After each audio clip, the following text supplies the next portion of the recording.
الحمد للہ رب العالمین والعاقبۃ للمتقین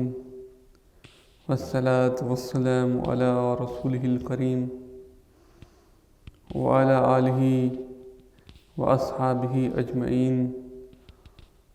اما بعد فاعوذ باللہ من الشیطان الرجیم، بسم اللہ الرحمن الرحیم۔ اللہ بذکر اللہ تطمئن القلوب، صدق اللہ العظیم وصدق رسولہ النبی الکریم، وقال اللہ تبارک وتعالی عز وجل فی القرآن المجید والفرقان الحمید فی شان حبیبہ ان اللہ وملائکتہ یصلون علی النبی یا ایھا الذین آمنوا صلوا علیہ وسلموا تسلیما۔ لبیک اللہم صلی علی سیدنا و مولانا محمد وعلی آلہ واصحابہ اجمعین۔ سامعین و حضرات، اللہ تبارک و تعالی اپنے مقدس کلام قرآن مجید میں ارشاد فرماتا ہے، اللہ بذکر اللہ تطمئن القلوب، کہ بے شک اللہ تبارک و تعالی کی یاد سے ہی دلوں کو سکون اور اطمینان نصیب ہوتا ہے۔ عزیزان گرامی، اللہ تبارک و تعالی نے انسان ذات کے اوپر بڑے احسانات کیے اور تمامی چیزوں سے نوازا، اور اللہ تبارک و تعالی نے انسان کو دو ہاتھ دیے، دو خوبصورت آنکھیں دی، اور ایک دل اور ایک دماغ دیا، لیکن سارے اس جسم کا جو بادشاہ ہے وہ صرف اور صرف دل کو ہی بنایا، کیونکہ حضرات جب یہ دل درست ہو جائے تو جسم خود بخود درست ہو جاتا ہے، اور اگر یہ دل گناہوں میں لبریز اور گندگی سے بھر جائے تو جسم بھی گناہوں میں شریک ہو جاتا ہے۔ عزیزان گرامی، حضرت لقمان جو ایک حبشی غلام تھے، ایک دن ان کو ان کے مالک نے حکم دیا کہ لقمان، یہ بکرا لے جاؤ اور اسے ذبح کرو، اور اس بکرے کے دو خاص اور بہترین اور نفیس حصے میرے پاس لے آؤ۔ تو حضرت لقمان نے اس بکرے کا دل اور اس کی زبان لا کر اپنے مالک کے پاس پیش کی کہ یہ دونوں چیزیں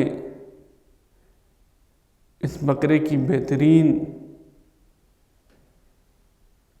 اس کا بہترین گوشت ہے۔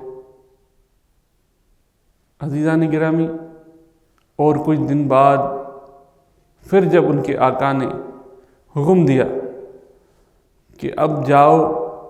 اور یہ بکرا ذبح کرو اور اس کے دو غلیظ حصے میرے پاس لاؤ جو بدترین ہوں، تو پھر بھی حضرت لقمان نے دل اور زبان لا کر رکھ دی، اور آپ کے آقا نے پوچھا کہ لقمان، کیا ماجرا ہے کہ جب میں نے تجھ سے دو بہترین اور نفیس ٹکڑے مانگے بکرے کے، تب بھی تو دل اور زبان لایا اور جب میں نے بدترین حصے تجھ سے مانگے تب بھی تو دل اور زبان لے آیا۔ اور یہ سن کر حضرت لقمان نے اپنے آقا کو کہا کہ آقا، دل اور زبان ایسی چیزیں ہیں کہ اگر وہ درست بن جائے تو سارا جسم خود بخود درست بن جاتا ہے، اور اگر وہ درست ہو تو اس سے زیادہ اور کوئی بھی چیز نفیس نہیں، اور اگر یہ بدترین اور گندے بن جائیں تو اس سے زیادہ غلیظ ترین چیز کوئی نہیں۔ عزیزان گرامی، اللہ تبارک و تعالی نے شکر ہے مالک کا، جنہوں نے اپنے بندوں پر احسان کیا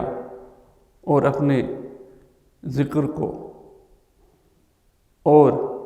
اپنی یاد کو لوگوں کی دلوں میں دلائے رکھا۔ عزیزان گرامی، خوش نصیب ہیں جو 5 وقت اللہ تبارک و تعالی کی عبادت کیا کرتے ہیں، اور زیادہ خوش نصیب وہ ہیں جو مراقبہ اور ذکر کیا کرتے ہیں۔ عزیزان گرامی، ایک پل بھی اللہ تبارک و تعالی کی یاد سے غافل رہنا اللہ کی نظروں میں ایسے ہے جس سے کہ وہ شخص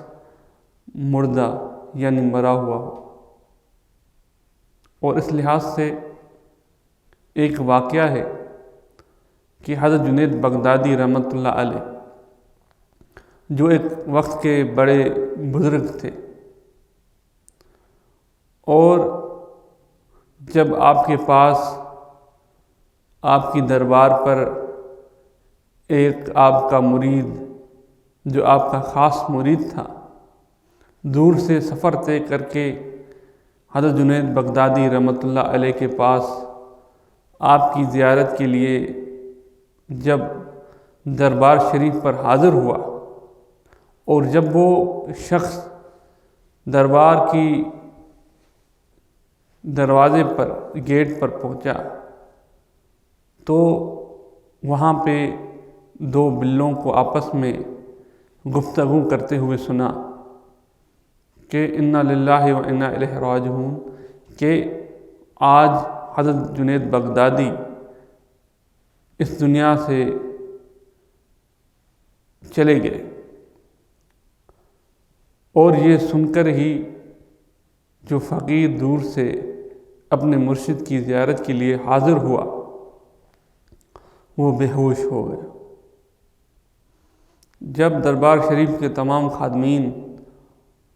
اس کے پاس آئے، اسے اٹھایا، دریافت کیا کہ کیا ماجرا ہے، لیکن اس فقیر نے خادمین کو کہا کہ مجھے حضرت صاحب کا آخری دیدار کروائیں۔ اور یہ سنتے ہوئے دربار شریف کے خادمین نے اور مریدوں نے اس سے کہا کہ فقیر، تمہارا شاید ذہنی توازن چلا گیا ہے، کیونکہ حضرت صاحب الحمدللہ بادشاہ کی دعوت پر گئے ہوئے ہیں اور ان کے محل میں موجود ہیں، اور الحمدللہ وہ حیات ہے۔ لیکن اس فقیر نے، اس کے ذہن میں وہی گفتگو تھی جو اس نے قبل عرصہ سنی، اور خادمین سے التجا کی کہ مجھے حضرت صاحب کے پاس لے چلو۔ اور جب اس کے بادشاہ کی محل میں، جہاں پہ حضرت جنید بغدادی رحمۃ اللہ علیہ موجود تھے اور دسترخوان پہ تھے، لے جایا گیا، اور جب اس مرید نے حضرت صاحب کو دیکھا، حضرت جنید بغدادی کو دیکھا، تو وہ بے ہوش ہو گئے، اور تھوڑی دیر بعد جب اسے اٹھایا گیا تو حضرت جنید بغدادی رحمۃ اللہ علیہ نے دریافت کیا اس فقیر سے کہ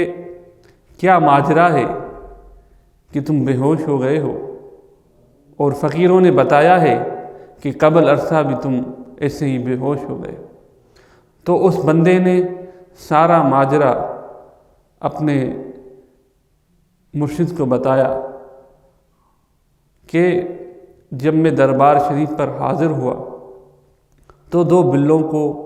آپس میں گفتگو کرتے ہوئے سنی، کیونکہ آپ کی نگاہ ہے کہ مجھے جانوروں کی تمام زبانیں سمجھ میں آتی ہیں۔ تو انہوں نے یہ کہا کہ آج حضرت جنید بغدادی اس دنیا سے چلے گئے ہیں، اور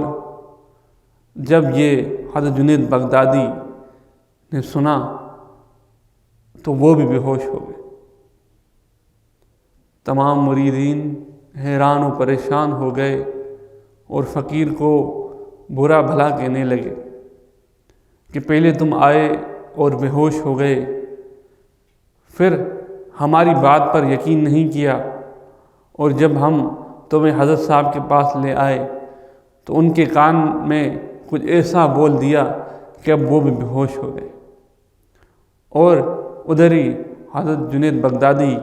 رحمۃ اللہ علیہ اٹھے اور اپنے مریدین اور خادمین سے کہا کہ رک جاؤ، میں بتاتا ہوں ماجرا کیا ہے۔ دراصل بات یہ ہے کہ آج جب میں اس دعوت پہ حاضر ہوا اور جب میں نے آج پہلا لقمہ اللہ تبارک و تعالیٰ کے نام لیے بغیر، اس کی یاد کے بغیر اپنے منہ میں ڈالا تو اللہ تبارک و تعالیٰ نے عرش اور فرش پر یہ اعلان کر دیا کہ آج حضرت جنید بغدادی اس دنیا میں نہیں رہا، ہم میں سے نہیں رہا۔ اور عزیزان گرامی، یہ کیا تھا؟ یہ اللہ تبارک و تعالیٰ کی ان سے محبت اور ان کی ان سے محبت تھی۔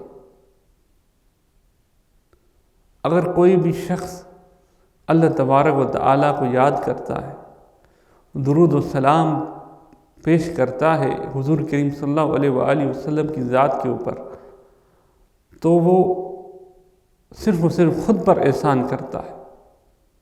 صرف و صرف اپنی آخرت کو سنوارتا ہے۔ یہ 5 وقت نماز پڑھنا، یہ روزے رکھنا، یہ ساری چیزیں جو ہیں